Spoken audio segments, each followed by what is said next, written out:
संतोष कुमार। आज हम लोग आ चुके हैं कुशीनगर। आज एक अंतर्राष्ट्रीय ख्यात प्राप्त कर चुके हैं। यहाँ भगवान गौतम बुद्ध जी का महापरिनिर्वाण स्थल है यहाँ पे। और भगवान गौतम बुद्ध जी अपने जीवन के जो लास्ट जो समय थे, जो अंतिम समय थे, उन्होंने यहीं पे बिताए थे। जो चतुर्मास जो होते हैं, तो भगवान गौतम बुद्ध जी ने यहीं पे बिताए थे और यहीं पे ही उन्होंने अपना उपदेश दिया था।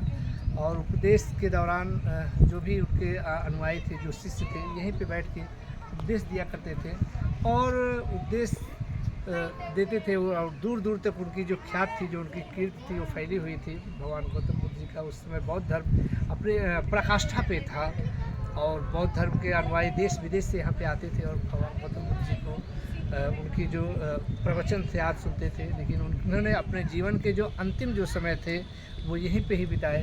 कहा जाता था कि भगवान गौतम बुद्ध जी को उस समय पेचिश हो गई और उससे काफ़ी उन्होंने कमज़ोर हो गए और उन्होंने अपना जो जीवन के जो प्राण है, वो यहीं पे ही त्यागे।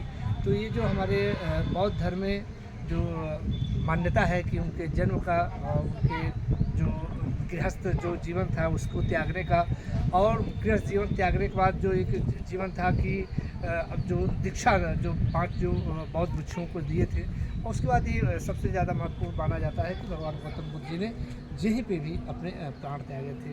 तो आज देखे होंगे कि ये जो अवशेष है उस पीरियड के ही अवशेष रहेंगे।